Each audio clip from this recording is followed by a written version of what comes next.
Hello everyone, my name is Zenitsu, and I'm back with another Digimon video, and we're back with highlighting some more decks that I found across the internet. As BT21 comes to a close, I thought this would be a great opportunity to highlight some of the more unique ones that I was able to find that did something in the BT21 environment. So, just as a quick disclaimer, no, I am not the builder and pilot of these decks, and I just thought that these decks were interesting enough to want to highlight and talk about them. So just keep in mind that these decks most likely aren't going to be competitively viable enough to top at high-level competitive events, but you'll maybe be able to recreate their success on being able to topple locals with them, as these are going to be some pretty decent casual-level decks. So, with all that said and done, let's just dive right into the decks and see what I was able to find. So, the first deck that we have here is kind of a new take on an old deck, and the old deck that I'm referring to is Blue Hybrids,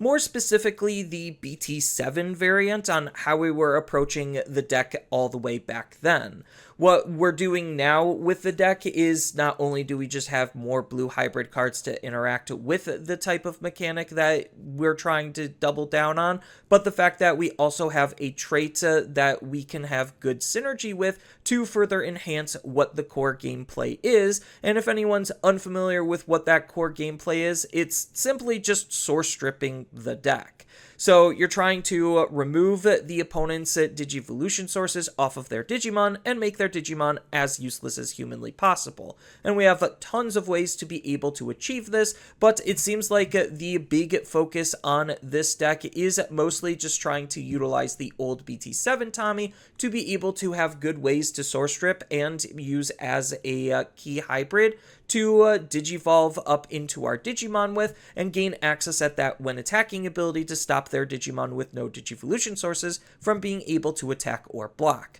Unfortunately, they can still suspend, so they have some usability on their cards, but Tommy already was a very strong tamer back in the day, and to pair up with him, we also have Suzune, which is continuing with that whole game plan where not only is she just going to offer some passive memory, but she also interacts with the fact that we have lots of ice and snow traded Digimon, where we then get to suspend this tamer to strip any Digivolution source off of the opponent's Digimon. So you could kind of just use the combination of them to be able to just get rid of entire stacks outright. Then we're going to be running a lot of the Ice and Snow package. So that's going to be Penguinmon for cheap Digivolutions, while also giving security attack minus for the opponent's Digimon. Frigimon to continuously source strip and gain some extra memory. Then the level 5, not only having the Ice Clad ability built into this Digimon,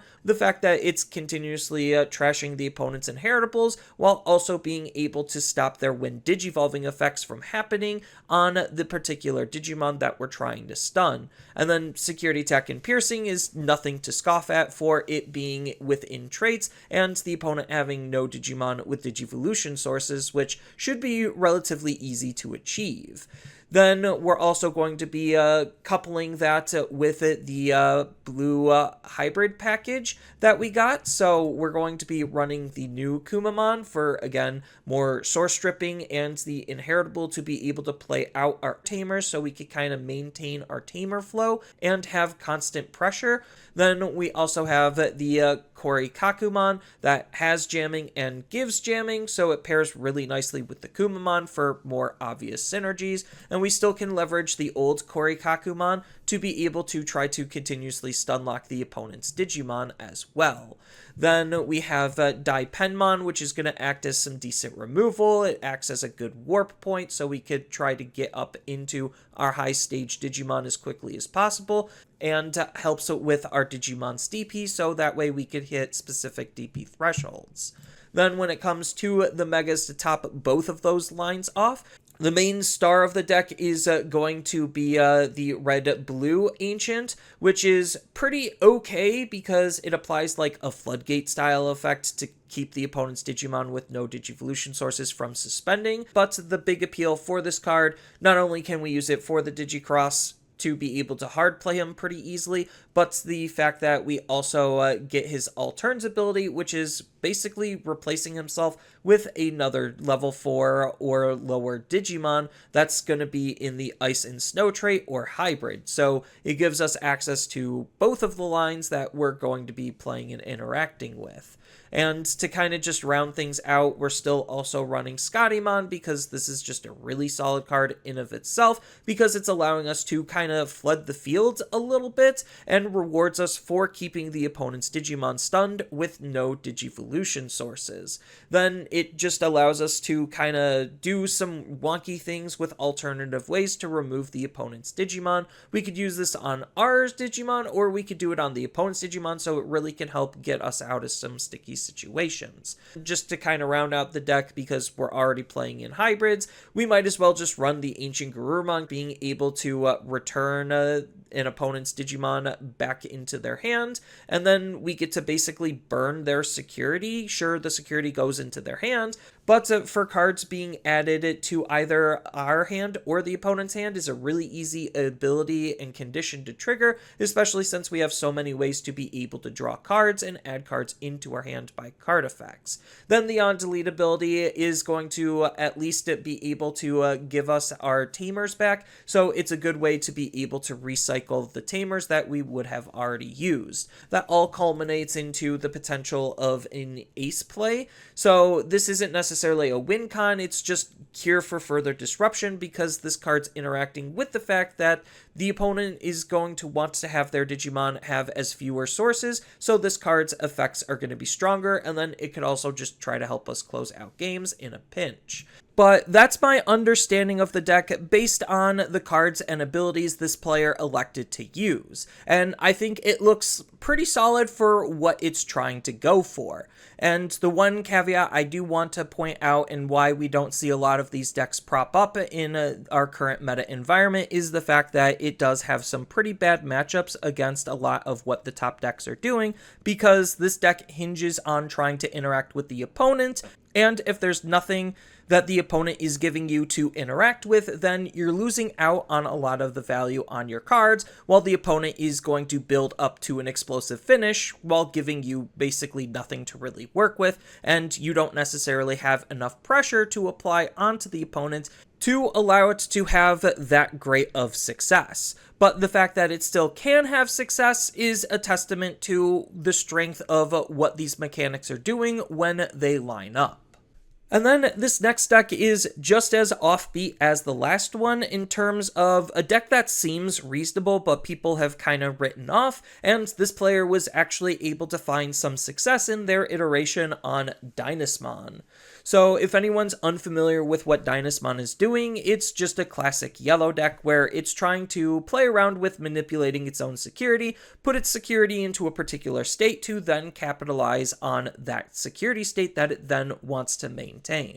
So Dynasmon is also really good at being a good control tool card because it has some really good offensive and defensive capabilities. I guess more defensive capabilities because it does have ways to boost its own DP, but because of some of its other abilities that it's playing with, like Raid and Blocker, and still decreasing the opponent's DP, it really is actually a good defensive tool. So this way you could try to wall install out the opponent while you're trying to chip them between your Dynasmon and Dynasmon X antibody. So as far as what the deck is doing that it wasn't before, well, obviously because we're playing inside of X antibody, we naturally just wanted to run the option, and because we already want to run the option, we do have the ability to utilize Groudemon as a fantastic new tool for this deck to use, because you could swing with your level 4 Digimon, use the X antibody option, Digivolve into Groudemon,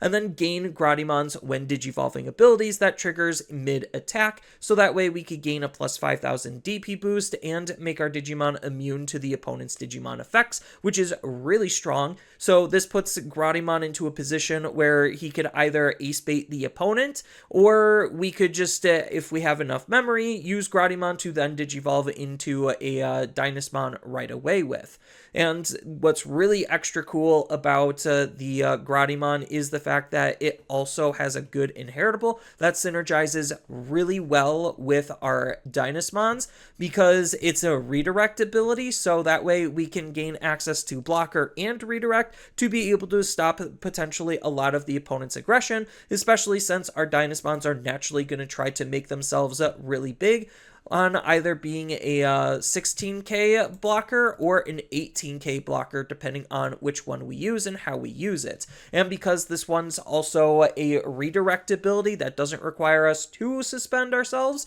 we actually can start thinking about utilizing our Dynasmons in some other interesting ways, like trying to take advantage of their raid ability or attacking their security to try to get some chip in and pressure them as much as humanly possible. And we're still going to be leveraging a lot of like his own natural tools, like the Sculpaluchimon, which again we could still use X Antibody to Digivolve mid-attack with, and we even have the Wizardmon X Antibody that's going to allow us to set up our options, which is Dragon's Roar and Odin's Breath, which we're going to try to trigger ourselves out of security because we do have abilities that trash our own security. And then we're just playing with a lot of cards that are just, you know, good generic yellow support tools to try to enhance the fact that we're going to be manipulating our security, like Wizardmon for some extra tempo, Tokomon for some extra draw, and Kari for some extra tempo as well. So there's just a lot going on top of just some native protections and extra ways to be able to search and gain some tempo,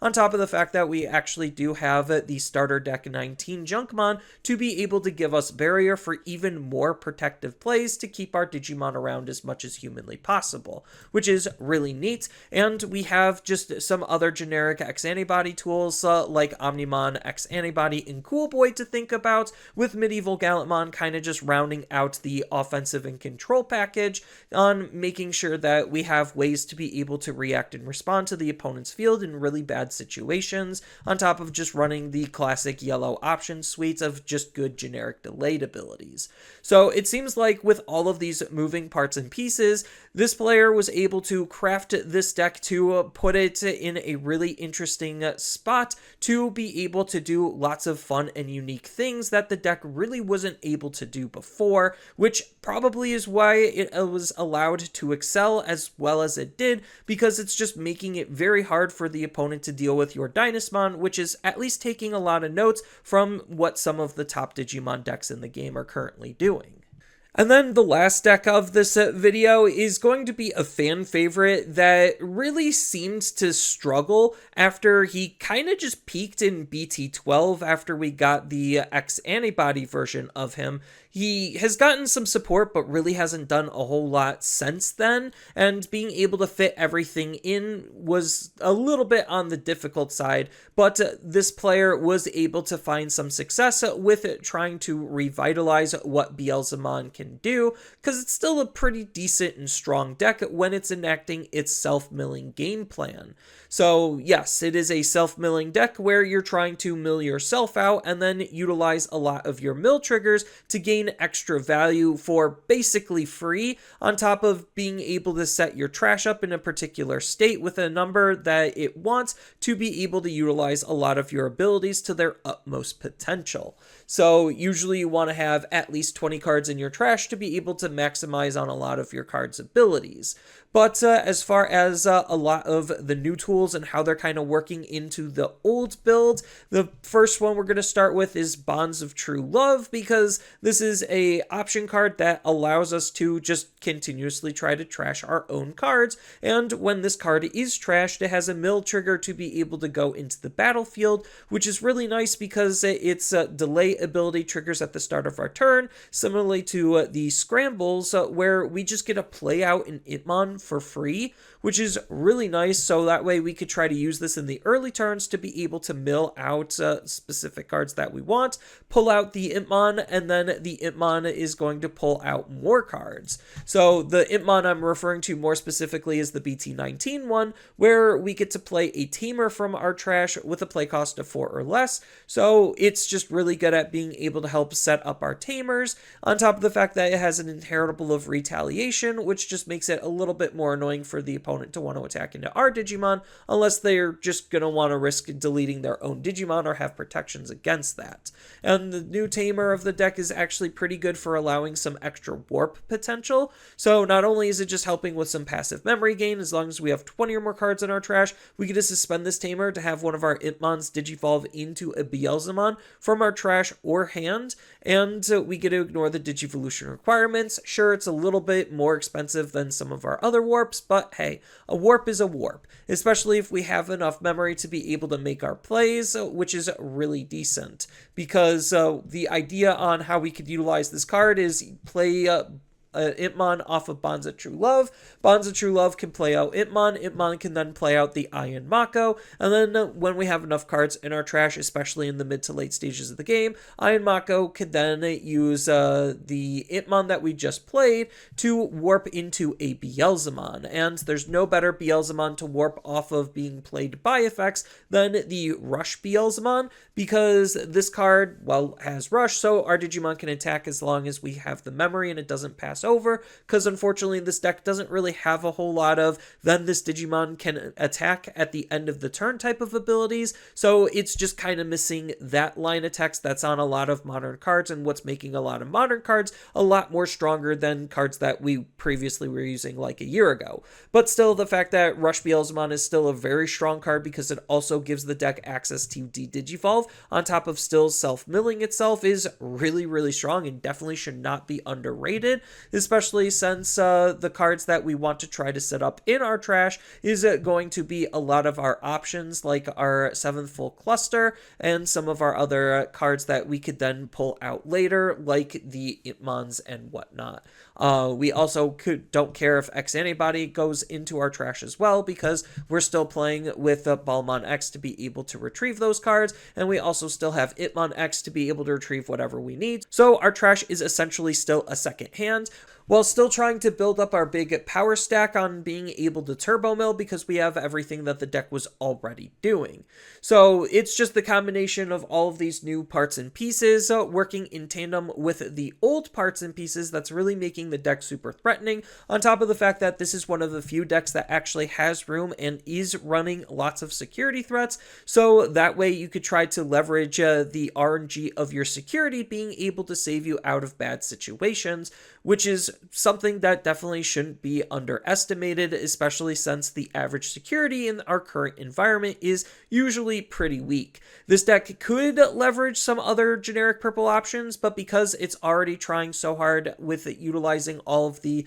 different parts and pieces that it's already working with, makes it a little bit harder, which is partially why maybe this deck fell off, is because it's unable to utilize a lot of modern tools, and that deficiency makes it a little bit slower, especially since you're trying to utilize RNG with how your security is and how your milling is to be able to accelerate you even further than what was able before, and the deck just sometimes is unreliable at being able to get there, but it still can get there, which is the fun and interesting part on being able to line those plays up and put the pieces all together for that to happen. So that's all of the decks that I wanted to mention this week. Hopefully you found this video to be helpful and informative at being able to find some unique and interesting decks. Feel free to tell me your thoughts about any of the decks down in the comments below, and while you're down there, make sure to leave a like and subscribe so that way you could stay up to date when I upload or go live next.